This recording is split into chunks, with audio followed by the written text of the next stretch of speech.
আগামীকাল আমি একটা পোস্ট করেছিলাম অলরেডি, যেটা বন্দর থেকে সরাসরি কলকাতা যাওয়ার এসবিএসটি বাস, যেটা 24 নম্বর রুটে কিছুদিন আগে চলছিল। আজ থেকে প্রায় 8 থেকে 10 মাস আগে গাড়ি চলছিল, এই কলকাতা বন্দর গাড়িটা তুলে নিয়েছে।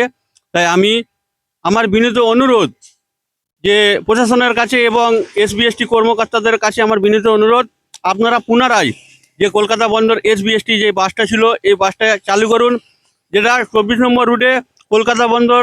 এই মুহূর্তে আমাদের 3টে গাড়ি চলে, সেটা পাবলিক গাড়ি 3টে চলে। তা 3টে গাড়ি চললেও এই 3টে গাড়িতে যে হারে মানুষের একটা চাপ, সেই গাড়িতে কিন্তু হয়ে উঠছে না। তাই আমার কাছে একদম এসবিএসটি যে কর্মকর্তা আছে ওনাদের কাছে আমার একটা বিনীত অনুরোধ, আপনারা পুনরায় কলকাতা বন্দর এসবিএসটি এছাড়াও বর্ধমান বন্দর এসবিএসটি গাড়ি, আপনাদের কাছে অনুরোধ আপনারা এই পরিষেবাটা চালু করুন।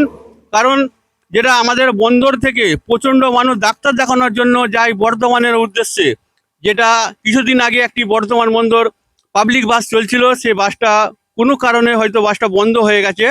তাই আমার কাছে অনেক মানুষ বলছে যে দাদা আপনি একটু বলুন যে কমসে কম বর্ধমান বন্দর এসবিএসটি বাস, কলকাতা বন্দর এসবিএসটি বাস, এটা একটা একটা করে আপাতত চালু করার জন্য আপনি একটু রিকোয়েস্ট করুন। তাই আমার বিনীত অনুরোধ আপনাদের কাছে।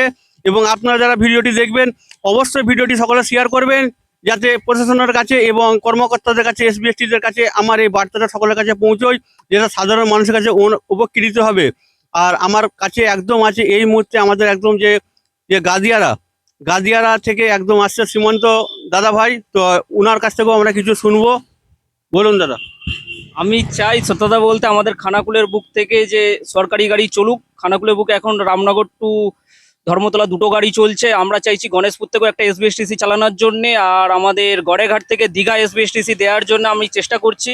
আর প্লাস পানশিউলি থেকে এসবিএসটিসি যেন চালু হয়, বা বন্দর থেকে এসবিএসটিসি যেই রুটগুলো বন্ধ আছে আমাদের এখানে যেন দুটো তিনটে করে অন্তত গাড়ি দেওয়া হোক। কলকাতা যাওয়ার জন্য সাধারণ মানুষের প্রচুর বলতে গেলে তারকেশ্বর হয়ে পৌঁছাতে হয় বা এখানে চাপাডাঙ্গা হয়ে পৌঁছাতে হয়, কিন্তু আমরা চাইছি সরাসরি আমরা কলকাতা বা এইদিকে বর্ধমান সরাসরি পৌঁছানোর জন্য চেষ্টা করব। আমাদের সরকারি বাস যেন দেওয়া হয়। নতুন সরকারের কাছে আমার আবেদন, বা পরিবহন দপ্তরের কাছে আমার আবেদন রইল।